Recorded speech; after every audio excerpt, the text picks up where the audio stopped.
I'd never meant to knock that late. But when you live above someone, you hear things you're not supposed to. Footsteps pacing at odd hours, the kettle switching on after midnight, the muted sound of a TV left running too long. It makes you feel like you know their habits before you should. She was my landlady, technically.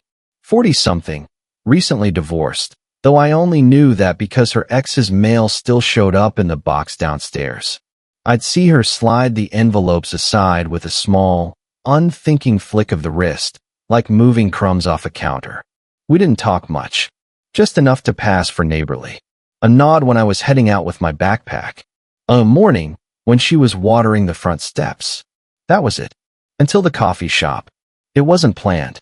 I'd walked in half asleep one Saturday, just wanting caffeine, and there she was in line ahead of me, gray cardigan, hair tied up in a loose knot, reading something on her phone. The barista asked for her order, and she hesitated, almost embarrassed, before saying, "Just plain drip, please. No room." The same as mine. I don't know why it stuck. Maybe because when it was my turn, she half-turned and said, quietly, "Copying me?" I'd stammered something dumb like, "I've been ordering that since before it was cool," which wasn't funny. Not even a little. But she laughed anyway, soft and quick, like she didn't want to. That laugh followed me all day. After that, the silences in our hallway felt different. Not tense, just longer. Like we both knew we'd shared something that didn't belong in the category of landlord and tenant. I started noticing more. How she always carried a thermos even when she was just stepping outside to grab the mail. How she lingered a beat too long when setting her groceries down before unlocking her door. How, sometimes, I'd hear her pause on the stairs when she knew I was behind her, as if waiting for me to catch up, though I never did. My phone stayed full of unsent texts. "Thanks for the coffee the other day. You laughed at my joke, which was generous. I hear your TV when I can't sleep too." All of them typed, erased, left in drafts. One night, around 11, I saw her lights still on from the street. Curtains thin, glow spilling across the upstairs wall. I almost went in, almost let myself think I had a reason to knock. But I didn't. I sat on the steps outside instead, scrolling nothing, listening to the crickets until it felt less strange to go inside. But tonight was different. It was just past midnight when the heat went out upstairs. The radiator clicked, sputtered, and then silence. I knew she'd be awake. I don't know how, but I knew. So I padded down the stairs, bare feet on old wood, and stood outside her door longer than I should have. When I finally knocked, there was a pause. Then her voice, low and surprised through the wood. "Why knock so late?" And all I could say, half a whisper, half a dare to myself, was, "Because I knew you'd be awake." The lock clicked. The door shifted. And in that small space between, I caught her eyes. She opened the door wider than I expected, like she'd been caught off guard but didn't want to show it. I mumbled something about the radiator. She tilted her head, hair loose now, falling around her shoulders in a way I hadn't seen before. "Figures," she said, tugging the cardigan tighter around herself. "This house has been cold longer than I have." It sounded like a joke, but it lingered in the air too long, like she regretted saying it. I just nodded, shifting my weight from one foot to the other, waiting for her to tell me to call a repair guy tomorrow. Instead, she stepped aside. "Come in. I'll put the kettle on." Her kitchen smelled faintly of lemon soap and something toasted. A half-finished crossword lay on the counter, pencil resting across it.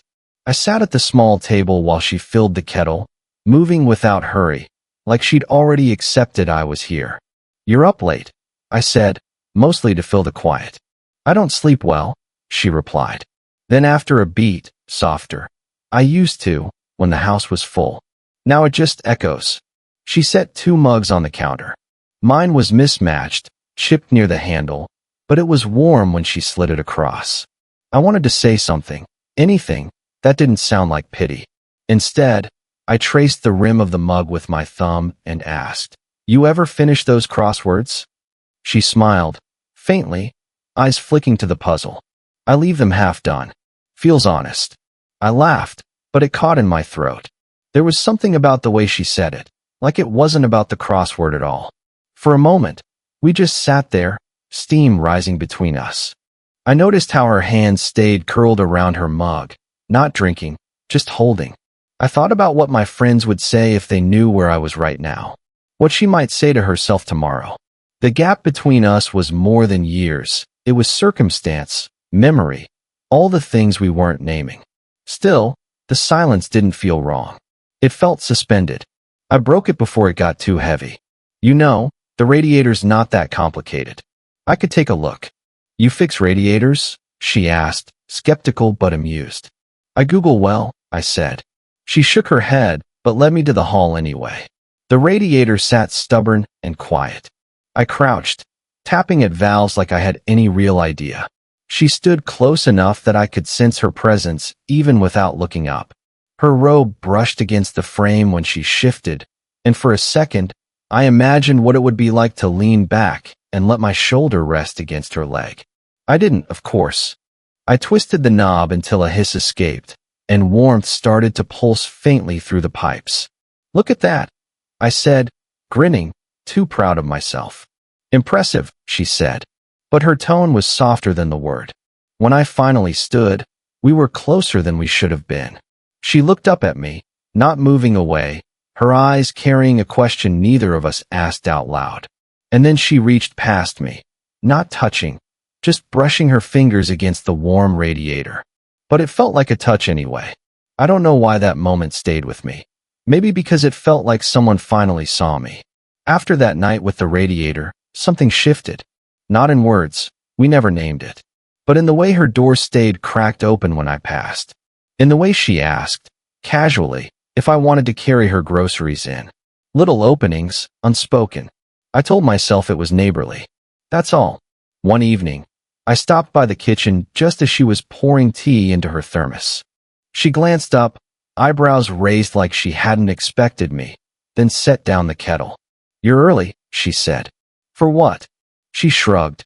Whatever this is. I laughed too quickly, rubbing the back of my neck. I just came to, borrow sugar. Her eyes flicked to the half-full jar on her counter, then back to me. She didn't call me out, but the pause said enough. We ended up at the table again, mugs between us. The air felt heavier this time. Like we'd skipped a step, moved too fast. I caught myself watching her hands, how she tapped the rim of her mug with her finger, once, twice, then stopped when she noticed me noticing. I wanted to say something. Anything. Instead, I stirred my tea even though I hadn't added sugar. A knock broke the silence. Sharp, uninvited. Her friend, I guessed, some woman around her age, holding a bag of something, smiling too brightly when she saw me at the table. Oh, company. I stood too fast, chair scraping. I was just, but she cut in. He's upstairs. Sugar emergency. The friend laughed like she understood something I didn't. Her gaze lingered, assessing, before she disappeared into the hall with a wave. The moment was gone. The easy warmth evaporated. She busied herself with rinsing mugs that didn't need rinsing. You should probably, she started, voice tight. Yeah, I said. Too quick again. I left, but the whole night, I kept replaying her unfinished sentence. For a few days, we didn't cross paths. I started walking slower on the stairs, pausing at her door as if waiting for an excuse to knock. None came. Then one night, late again, I found her sitting on the front steps, cardigan pulled tight, looking at nothing. I almost turned back, but she glanced up, gave me the smallest nod, and that was enough. I sat beside her, not too close. We listened to the street. I thought maybe. I began, but the words scattered. She tilted her head. Maybe what? Her voice wasn't sharp. It was tired. Tired but curious. I swallowed. My hand rested on the step between us. Hers wasn't far. Too close, maybe. The night felt thick with all the things I shouldn't say. Nothing, I muttered. But I didn't move my hand. And she didn't move hers. For a second, just a second, the space between felt breakable. One shift, one breath, and we'd cross it. But she stood, brushed off her cardigan, said only, good night. The echo of it lingered, like a door closing before you're ready. It was a Sunday afternoon, pale sky and wind carrying the smell of cut grass. I ran into her outside the house. She was locking her door, scarf looped twice around her neck, though it wasn't that cold. Going for a walk? I asked. Trying to, she said. Helps the day feel less long. I don't know why I offered to come along. Maybe because the silence between us had been louder than anything lately. She gave a small shrug, like she didn't mind, and we fell into step together. The neighborhood was quiet. Kids on bikes, someone trimming hedges. Normal life. Yet my chest felt tight, like I was carrying something no one else could see. She spoke first. My friend, you saw her the other night. She asked about you. My pulse stuttered. What did you say? That you're a good tenant. She hesitated. And young. I laughed under my breath, but it didn't sound right. That's what I am. We walked in silence for a block. My thoughts pressed too close. I wanted to tell her that age didn't matter, that it wasn't what I felt when I looked at her. But the words caught somewhere between my ribs. Instead, I said, do people ever assume things? About you? She slowed a little, eyes fixed ahead. All the time. Divorce makes you available in ways you don't ask for. People fill in blanks with their own stories. Her voice was steady, but her hand tightened on the strap of her bag. I almost reached out. Almost. We sat on a bench near the park entrance. The trees were bare, branches clattering lightly in the wind. She let out a sigh, long, like something she'd been holding in. Sometimes, she said, I think it would be easier not to be noticed at all. That hit harder than I expected. I turned toward her, words spilling before I could stop them. But I notice you. Her eyes flicked to mine, sharp, startled. For a second, I thought I'd gone too far. Then softer. That's the problem. The air between us thickened. My knee almost brushed hers. She didn't move away, didn't break the gaze. My heart hammered, too loud in my ears. I started, then faltered. Everything I wanted to say, how I waited for her voice in the hall, how her silences made me feel more seen than anyone else's words, burned in my throat. She gave me the smallest, weary smile. Careful, she whispered. You don't know what you're asking for. Her scarf slipped slightly, and without thinking, I reached to fix it, fingers brushing the fabric near her collarbone. The touch was nothing, really, barely anything. But the way her breath caught, it felt like everything. We froze there, suspended. One move, and the line would vanish. One move, and it would all change. I held still, waiting. She held still too. And the silence between us asked the question neither of us dared to speak. After the park, I thought something would change. Thought maybe we'd start knocking on each other's doors without excuses, stop pretending it was about radiators or sugar. But it went the other way. She pulled back. Not obviously, not cruelly, just enough to make me question if I'd imagined the whole thing. Her door stayed closed. Her steps on the stairs were brisker, no pauses, no hovering. If we crossed paths, her smile was polite, like I was just another neighbor. It shouldn't have stung, but it did. One night, I heard voices downstairs. A man's laugh, deep, too comfortable. I froze halfway down the stairs, heart stumbling. Through the crack of the banister, I saw him, broad shoulders, middle-aged, carrying himself like he'd belonged there once. He dropped a set of keys on the counter. Her ex. It had to be. Their conversation was low, muffled. I caught fragments, just picking up, you still keep. Then her laugh, quiet, familiar. I went back upstairs, sat on the edge of my bed, shoes still on. The radiator hissed faintly. My phone buzzed with a text from a friend. Where are you tonight? Pub's dead without you. I typed back. Can't.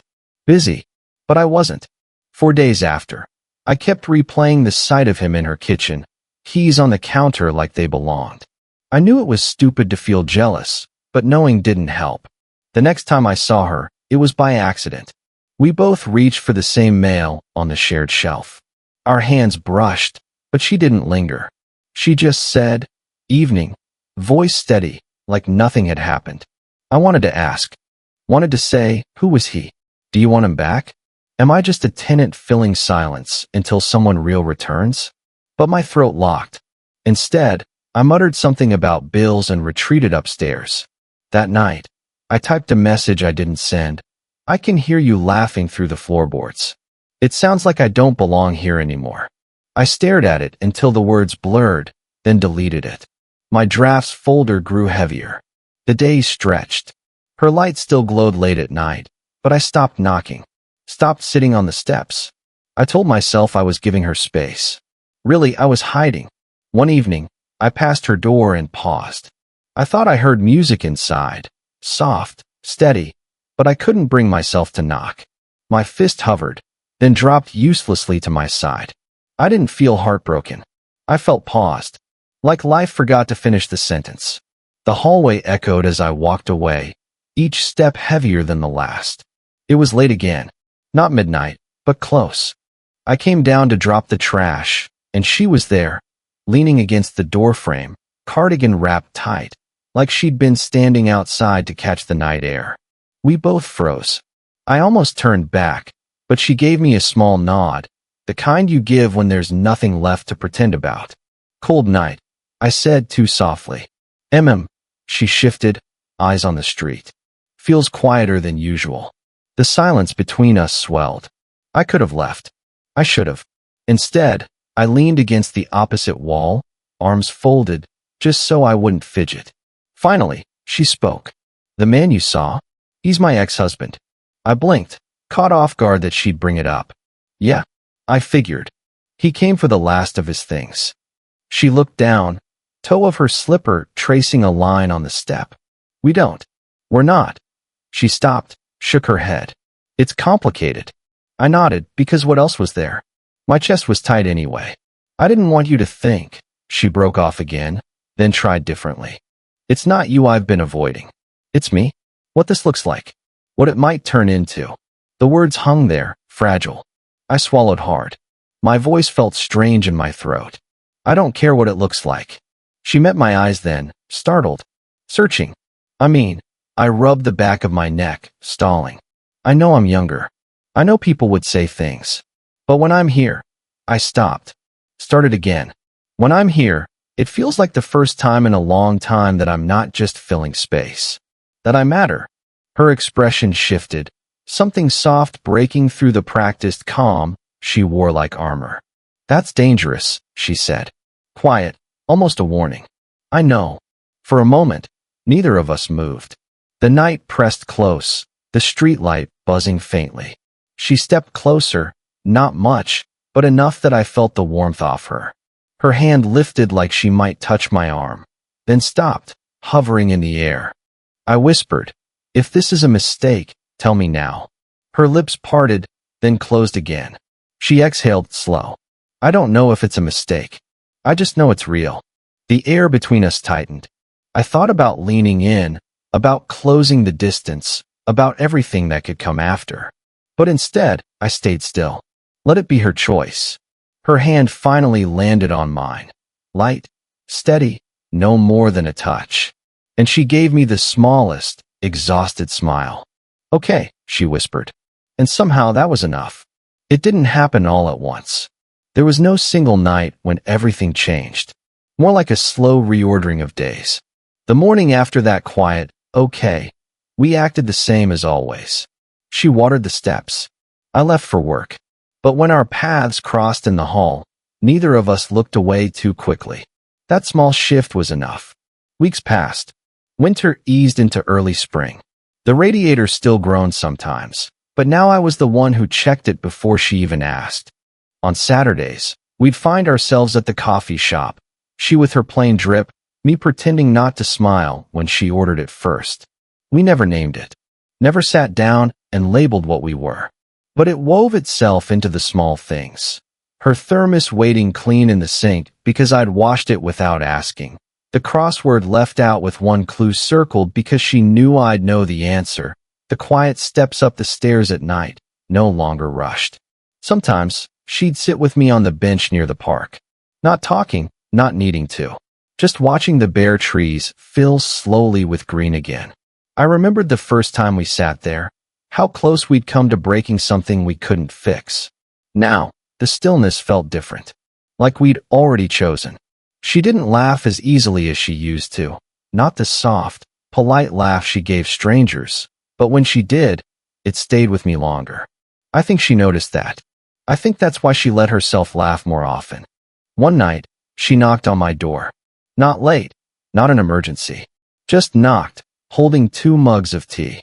She handed me one without asking, sat on the edge of my couch, and said, "It's too quiet downstairs." I didn't answer, just sat beside her, mugs warm in our hands, silence wrapping around us in a way that felt safe. Life wasn't perfect. She still had boxes she hadn't unpacked from before. I still drafted texts I never sent. But we had something steady now, small, ordinary, unremarkable to anyone else. To us, it was everything. One morning, exactly 8:47 a.m., we left the house together. She locked her door, I locked mine. For once, we didn't bother with space between us. "Coffee?" I asked. She glanced sideways, faint smile tugging at her lips. "Plain drip. No room." And I laughed, not because it was funny, but because it was ours. I don't know if we'll last forever. I don't think either of us cares about forever anymore. What matters is that when I look at her now, I don't feel paused. I feel finished, like the sentence finally found its end.